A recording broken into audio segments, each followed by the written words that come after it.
भारत माता की जय। माँ शारदा को नमन, माँ भारती को नमन। हम सबके मध्य विराजमान राष्ट्र के युवा संत परम पूज्य भाई श्री संतोष सागर जी महाराज के पावन श्री चरणों में नमन। आदरणीय प्रिंसिपल महोदया, प्रिंसिपल महोदय, सम्मानित मंच और सामने विराजमान प्रिय छात्राओं, देवी स्वरूपा बालिकाओं, आज बड़े गौरव की बात है, सौभाग्य की बात है कि शारदा बाल निकेतन में एक युवा संत का आगमन हुआ है।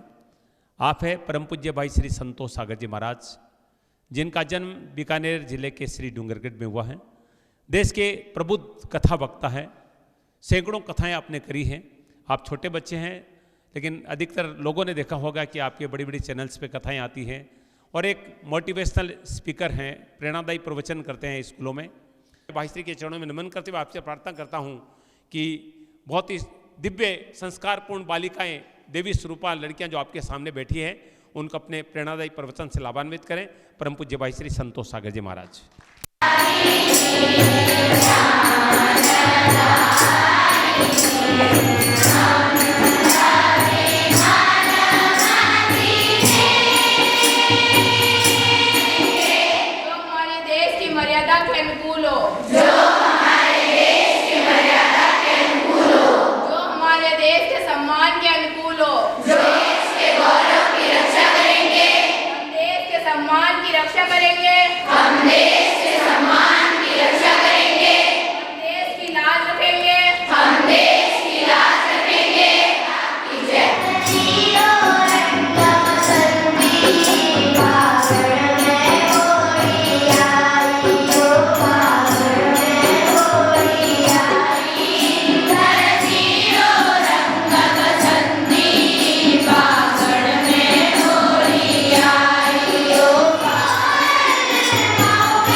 बस संकल्प करें कि आज पूज्य भाई श्री संतोष सागर जी महाराज ने जो उपहार हमें दिया है उसको हम पढ़ेंगे और अपने जीवन में उतारेंगे, क्योंकि ये वो उपहार है कि वो संदेश है भगवान कृष्ण ने अपने मित्र अर्जुन को तब दिया थे, हथियार डाल दिए थे। तो बस इसको हम पढ़ेंगे और पढ़कर अपने जीवन में उतारेंगे और अपने लक्ष्य को प्राप्त करेंगे। बोलिए भारत माता की जय। थोड़ा जोश के साथ बोलिए, बोलिए भारत माता की जय। आदरणीय प्रधानाचार्य जी, सभी शिक्षक, सभी मंच पर विराजमान प्रबुद्धजन और मेरे सामने विराजमान मेरी सभी बहनें, आप सभी को मेरा प्रणाम। पिछले 1 वर्ष से लगातार हमारी ये यात्रा चल रही है। 3 लाख से भी ज़्यादा युवाओं और बच्चों से मैं मिला हूँ। तो विद्या भारती में भी कम से कम 10-15 हज़ार बच्चों से जरूर मिला हुआ हूँ। आज मैं चल कर के आपके पास आया हूं तो इसका एक विशेष उद्देश्य है।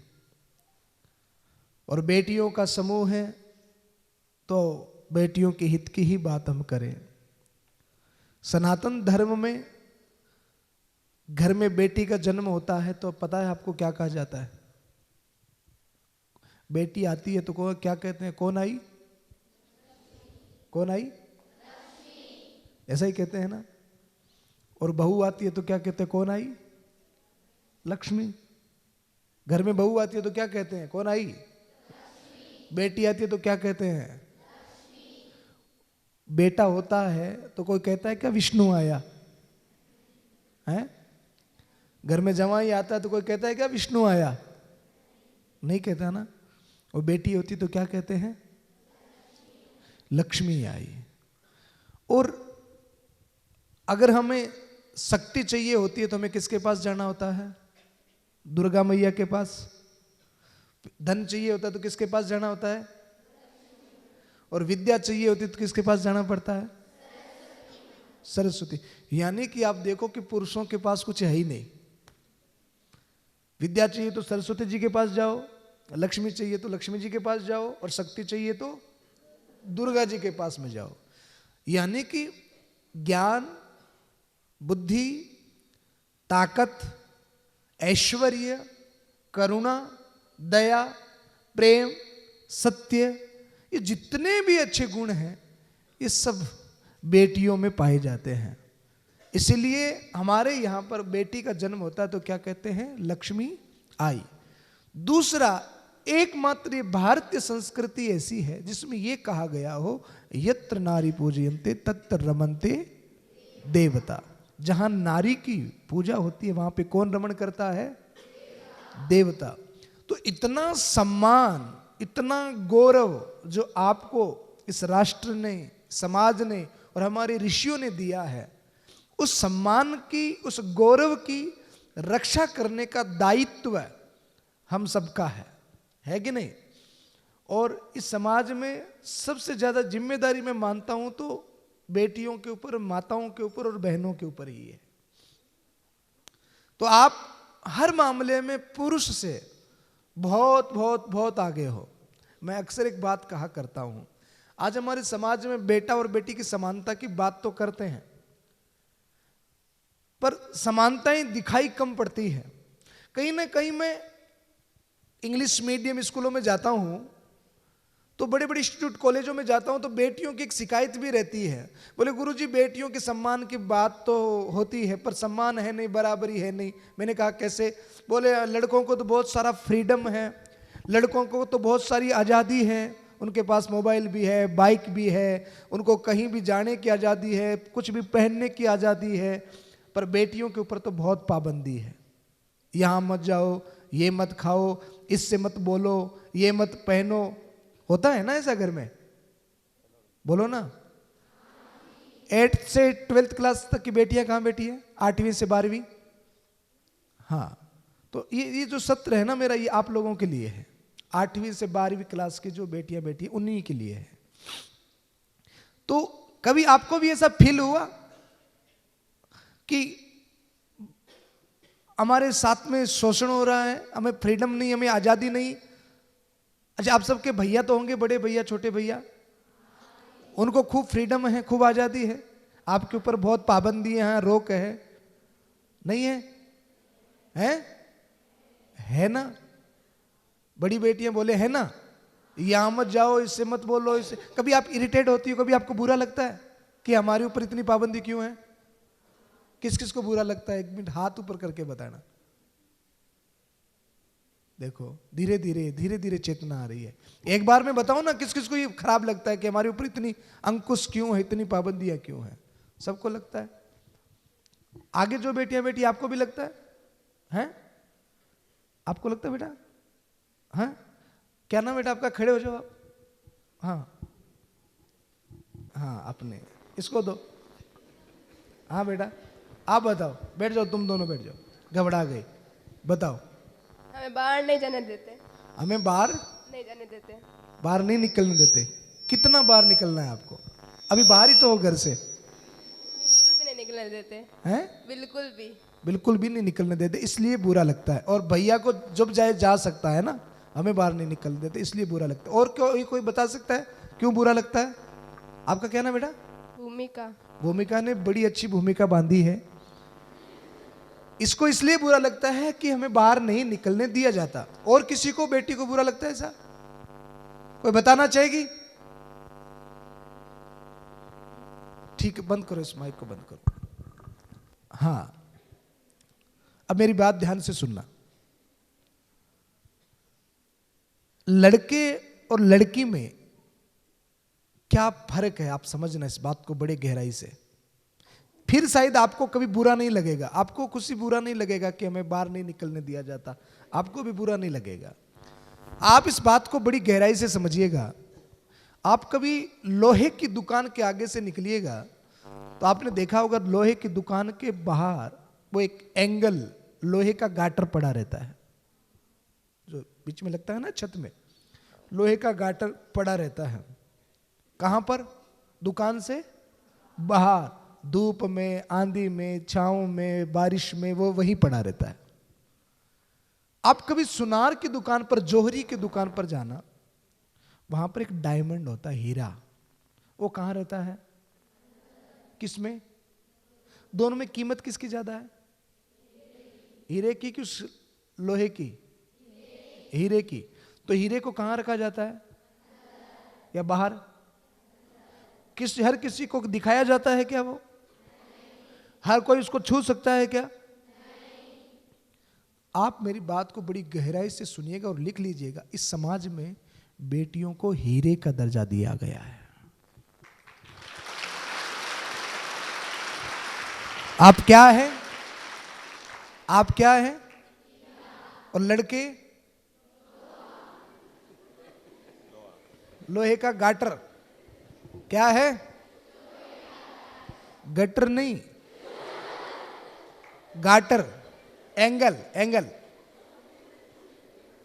आप क्या है? अच्छा, बाहर जाकर के लड़कों से कहना मत, ये गुरुजी ने ये कहा है। तो आप क्या है? हीरा। और हीरा क्या होता है? अनमोल होता है। उसको कोई छू नहीं सकता, उसको हर कोई देख नहीं सकता, हर कोई उसका मूल्य लगा नहीं सकता। आप अपनी कीमत को समझिए। आप बहुत कीमती हैं, इसलिए आपको तिजोरी में सेफ ढंग से, तरीके से रखा जाता है। और इसीलिए आपका इतना सम्मान। आप कभी शिवालय में गए हैं? शिव के मंदिर में गए हैं कभी आप? शिवालय में आप जाकर के देखेंगे शंकर जी कहां बैठे हैं? नीचे। और पार्वती जी ऊपर। समझ में आई बात? नारी का स्थान कहां है? ऊपर, क्योंकि वो बहुत ज्यादा अनमोल है। आप अपनी इस अमूल्यता को समझिए और अपने महत्व को समझिए, अपने आप को सम्मान दीजिए। एक बड़ी बच्ची इस बात को ज्यादा समझेंगी। आप घर में देखेंगे, जिस भी घर में ज्यादा लड़ाई होगी, झगड़ा होगा, झगड़ा किस किस में होता है पता है? सास और ननंद और देरानी और। कभी आपने देखा कि ससुर और बहू लड़ रहे हैं? कभी आपने देखा जेठ और बहू लड़ रहे हैं? लड़ता कौन है? सास और देरानी और। क्यों? क्योंकि आप खुद आपका सम्मान नहीं कर रही हैं। जब तक आप एक दूसरे का खुद का ही सम्मान नहीं करेंगे, तब दूसरा आपका सम्मान कैसे करेगा? इसलिए जौहरी का हीरा अगर तिजोरी से बाहर आ जाए तो फिर उसकी वैल्यू खत्म हो जाती है। वो बहुत नाजुक होता है, वो टूट भी जाता है और उसको चुराया भी जा सकता है, क्योंकि वो बहुत ज्यादा अनमोल होता है, कीमती होता है। इसलिए आप अपनी कीमत को समझिए। ये बेटियां तब इतनी बात मैंने करती, बाकी मेरा ये सब्जेक्ट नहीं था। मैं आज जिस उद्देश्य से आपके पास आया हूं, मेरे पास समय 11:30, 5 मिनट में आपको और दे सकता हूं, और उस विषय पर अपन थोड़ी सी बात करते हैं। पहले मैं आपसे एक प्रश्न करना चाहूंगा। जिंदगी 100 वर्षों की होती है। कितनी होती है? अब मैं आपसे जानना चाहूंगा कि ये छोटी है कि बड़ी है? कौन बोला बड़ी है? जिंदगी 100 वर्षों की छोटी है कि बड़ी है? अरे जो जो उम्र बढ़ती है ना, जो आदमी 40-50 साल के हो गए ना, इनको पूछो कितनी छोटी लगती है। अरे 50 साल निकल गए, बड़ी जल्दी निकल गए। अपने दादाजी दादी से पूछो जो 70 साल के हो गए, वो कहेंगे पता ही नहीं कब निकल गए। 70 साल निकल गए जिंदगी के। तो मेरा प्रश्न यह है कि जिंदगी छोटी होती है कि बड़ी होती है?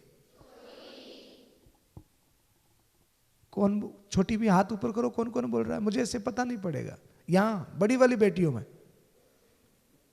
जिंदगी छोटी होती है कि बड़ी? कौन बताएगा? खुशी आप तो बताओ, अब तो बताओ। जिंदगी छोटी होती है कि बड़ी? नहीं पता? आप में से कोई और बताएगा? चलो मैं बता देता हूं, क्योंकि मेरे पास इतना समय नहीं है। जिंदगी में जब दुख होता है तो जिंदगी बड़ी हो जाती है, और जिंदगी में जब खुशियां होती है तो जिंदगी छोटी हो जाती है। सीधा सा फंडा है। जिंदगी में जब बहुत सारी खुशियां होती है तो जिंदगी क्या लगने लगती है? छोटी।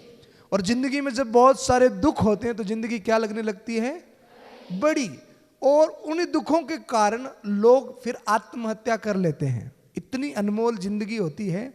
फिर कई लोग मरते हैं ना, बोलो ना। क्यों मर जाते हैं? क्योंकि उनकी जिंदगी में क्या था? दुख। तो उसको एक एक मिनट बहुत बड़ा लगने लगता है। तो अब मेरा दूसरा क्वेश्चन ये है, खुशी खुशी कैसे मिलती है जिंदगी में? हैप्पीनेस का रोल क्या है? हैप्पीनेस कैसे आती है, खुशी कैसे आती है जिंदगी में?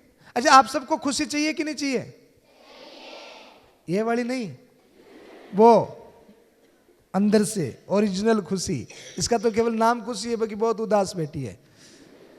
हाँ, तो आप सबको खुशी चाहिए ना? तो ये खुशी, हैप्पीनेस, प्रसन्नता, इसका स्रोत क्या है, कहां से आती है?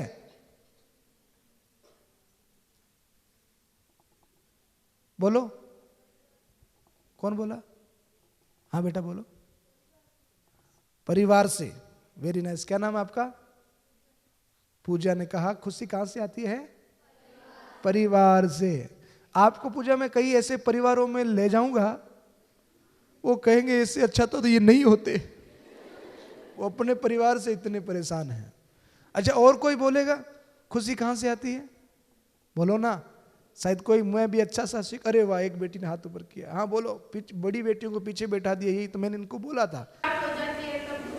जी मैडम। जब कोई चीज हमें चाहिए और वो हमें प्राप्त हो जाती है तब हमें खुशी होती है। वो प्राप्त नहीं हो तो दुख आ जाता है। Very nice. जो चीज चाहिए वो प्राप्त हो जाए तो वो खुशी हो जाती है, पर वो प्राप्त होने के बाद में और चीज की चाह जग जाती है, फिर दुखी होने लगते हैं, है ना? मैं 20,000 रुपए का मोबाइल लाया था। मुझे पहले ये लगता था कि 20,000 का मोबाइल मिल जाए ना तो मैं खुश हो जाऊंगा, तो मुझे मिल गया। अब मैं क्या सोचता हूं पता है? ये तो बेकार ले लिया, अब तो 50,000 वाला मिल जाए ना तो मैं खुश हो जाऊंगा। अच्छा, और कोई बताएगा खुशी खुशी कहां से आती है? हाँ, अरे वाह, तू तो ऐसे ही खुश है, बता। अरे वाह मेरी बेटी, क्या नाम है आपका? प्रेरणा। प्रेरणा। प्रेरणा से एक प्रेरणा लेना आप। प्रेरणा की आज की प्रेरणा है, नेक काम करने से खुशी आती, और वो खुशी अनंत तक रहती है। वेरी नाइस, बहुत सुंदर जवाब। खुश रहो। कोई अपना काम, कोई वस्तु, ये सारी चीजें है ना, ये टॉफी खाओगे तो 5 मिनट का सुख है, बढ़िया कहीं होटल में डिनर कराओगे तो 2 घंटे का सुख है, कहीं घूमने चले जाओगे तो 3, 4, 5 दिन का सुख है कि नहीं? पर प्रेरणा ने क्या कहा? नेक काम, अच्छा काम करें तो वो जिंदगी भर का सुख है। बहुत अच्छी बात है। हैप्पीनेस किसी वस्तुओं से या किसी व्यक्ति से या किसी सिचुएशन से नहीं आती है। खुशी हमारा आत्मिक गुण है, हंसी हमारा प्राकृतिक गुण है। आदमी उदास, क्रोध में कितनी देर रह सकता है? कितनी देर रह सकता है? ज्यादा से ज्यादा 20 मिनट, आधे घंटे, 1 घंटे, इससे ज्यादा नहीं रह सकता, क्योंकि वो हमारा नेचुरल प्राकृतिक गुण नहीं है। हमारा प्राकृतिक गुण क्या है पता है? हंसना, मुस्कुराना। क्या है? क्रोध हमारा प्राकृतिक गुण नहीं है। हमारा प्राकृतिक गुण क्या है? भगवान ने हमें क्रोध नहीं दिया, हमें क्या दिया? मुस्कुराना, शांति, खुशी, ये परमात्मा ने दिया। ये क्रोध, ये क्रोध, बहुत सारी इच्छाएं, दुख, ये तो हमने बनाया है। भगवान ने हमको क्या दिया है? मुस्कुराना। क्या दिया है? अब कितनी भी बढ़िया ड्रेस, कितनी भी बढ़िया चोटी, कितना भी बढ़िया मेकअप कर लो, पर चेहरे पर स्माइल नहीं है तो आपका चेहरा कैसे लगेगा पता है? फूटे हुए तबेले के जैसा।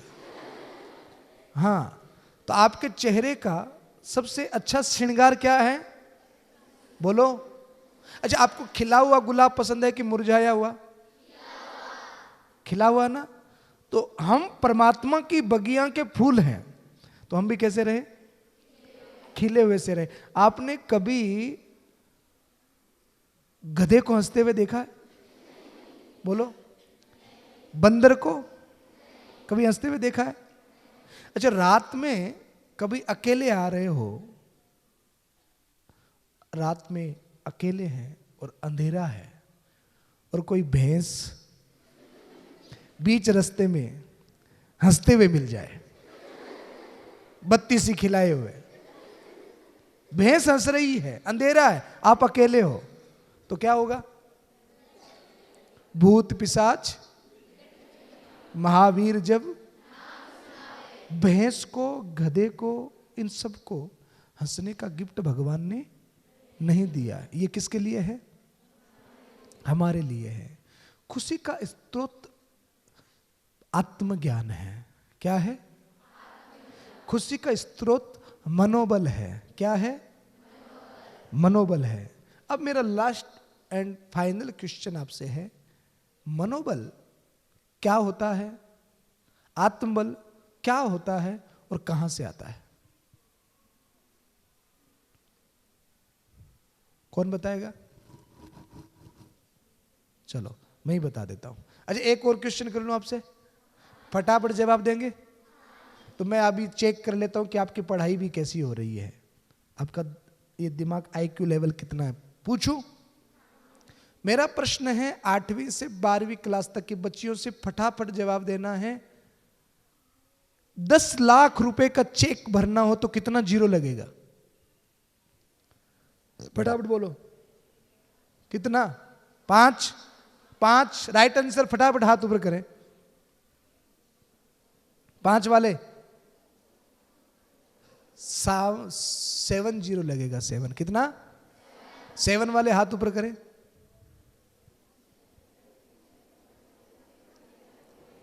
कितना लगेगा? है?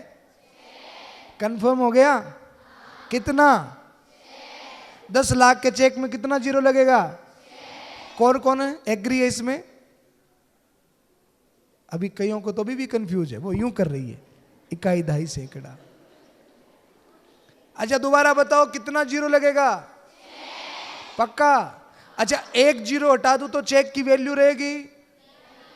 है? एक कितनी? 1 लाख रहेगी। एक और हटा दो, एक और हटाओ, एक और हटाओ, एक और हटाओ, एक और हटाओ।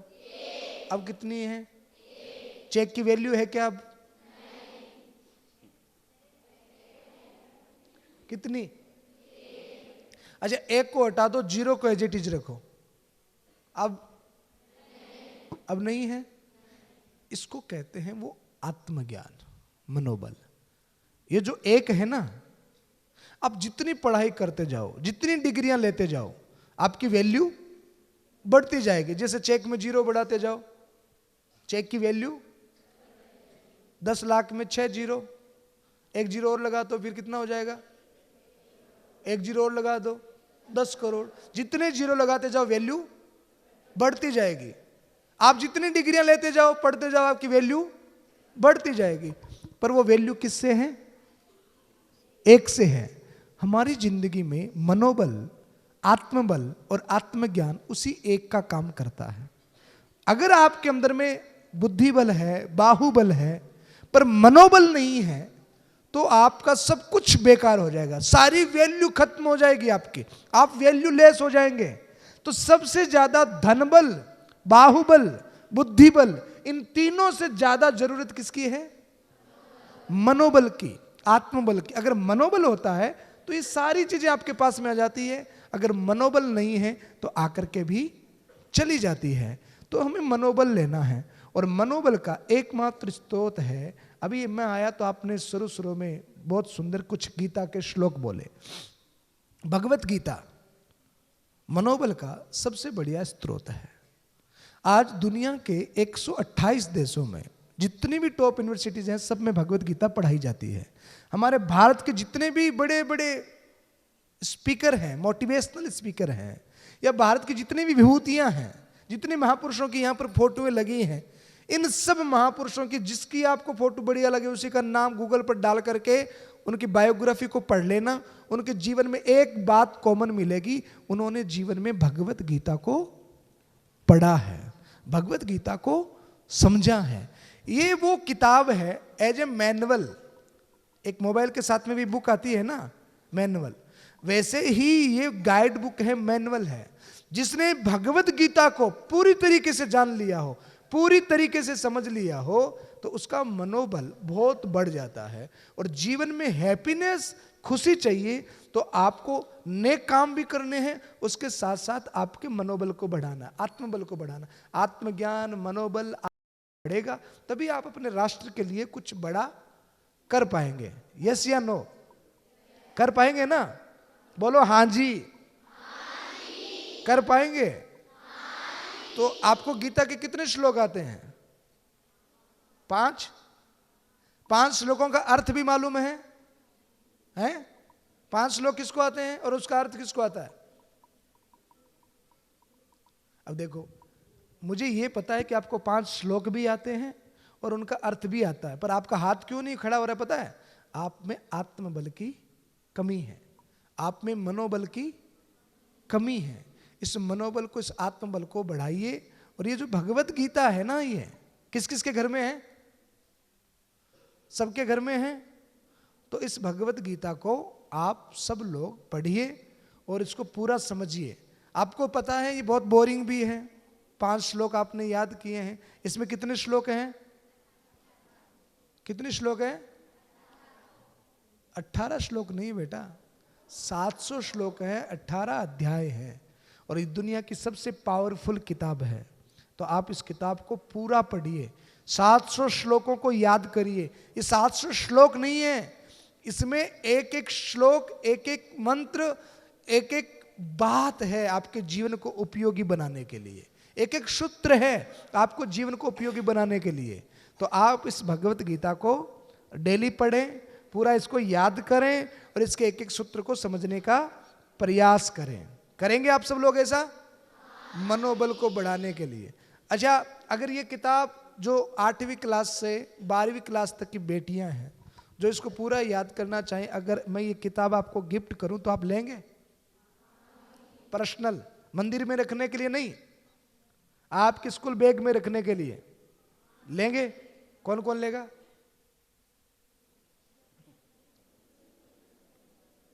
कौन कौन लेगा? पढ़ेंगे आप? पक्का? ये तो नहीं कि घर ले जाकर के दादी को कह दो कि लो दादी मैं क्या लाई हूं, हैं? खुशी कहाँ है? खुशी, खुशी पढ़ेगी? हैं? पक्का? पक्का? ऐसा तो नहीं कि कल स्कूल में आओ और मैम पूछे खुशी होमवर्क किया? बोले मैम मैं तो गीता पढ़ रही थी। ऐसा नहीं करना। जो भी अपने जीवन में सफल होना चाहता है, आगे बढ़ना चाहता है, कुछ करना चाहता है, तो उसको भगवत गीता का पूरा नॉलेज होना चाहिए। यह दुनिया का वो ज्ञान है जो आपको भारत का उच्चतम नागरिक, एक अच्छा दायित्व, एक अच्छा मनुष्यत्व दे सकता है। ये वो ग्रंथ है जो आपके मनोबल और आत्मबल को बढ़ा सकता है। तो ये आज मैं गिफ्ट करना चाहता हूं आपका। कौन कौन लेगा? फटाफट हाथ ऊपर करके बता दो। पूरा पूरा सभी लेंगे? 8वीं से 12वीं, 6ठी 7वीं कैंसिल, 2 साल बाद मिलेगा। 8वीं से 12वीं सब लेंगे? पक्का वाला प्रॉमिस? इसलिए ले रहे हैं कि पॉकेट में मिल रही है? किस लिए लेंगे? पढ़ने वाले दोनों हाथ ऊपर करें प्रॉमिस के लिए। देखा देखी में मत करना, पक्का? अच्छा एक बात और सुन लो, मैं 2 महीने के बाद पुनः नागौर आ रहा हूं। 2 महीने के बाद मैं आपसे मिलना चाहूंगा। आप मुझसे मिलना चाहेंगे? सर आ सकता हूं ना? पूछना पड़ता। देखो तो कब आ रहा हूं? किस पे चर्चा करेंगे? पक्का? आप याद करेंगे पूरा? कैसे याद करेंगे? संस्कृत में है ये, है? सर से पूछना, मैम से पूछना, और सबसे बढ़िया साधन है ना मोबाइल, उसका सदुपयोग करना। तो उसमें भगवत गीता के चैप्टर मिल जाएंगे, आप उसको पूरा याद करना। करेंगे? तो हम कब मिल रहे हैं? किस पे चर्चा करेंगे? आज मैंने आपसे कई सवाल पूछे, नेक्स्ट टाइम आऊंगा तो ये सवाल मेरे गीता में से रहेंगे। मैं आपको पूछूंगा और आप मेरे से पूछना बहुत सारे सवाल जो भी आपके मन में हो। पक्का? तो दोबारा बताओ कब मिल रहे हैं? किस पे चर्चा होगी? तैयारी करेंगे? ओके, जय हिंद, जय भारत, नमस्कार। भारत माता की वंदे वंदे। बस संकल्प करें कि आज पूज्य भाई श्री संतोष सागर जी महाराज ने जो उपहार हमें दिया है उसको हम पढ़ेंगे और अपने जीवन में उतारेंगे, क्योंकि ये वो उपहार है, ये वो संदेश है भगवान कृष्ण ने अपने मित्र अर्जुन को तब दिया थे, हथियार डाल दिए थे। तो बस इसको हम पढ़ेंगे और पढ़कर अपने जीवन में उतारेंगे और अपने लक्ष्य को प्राप्त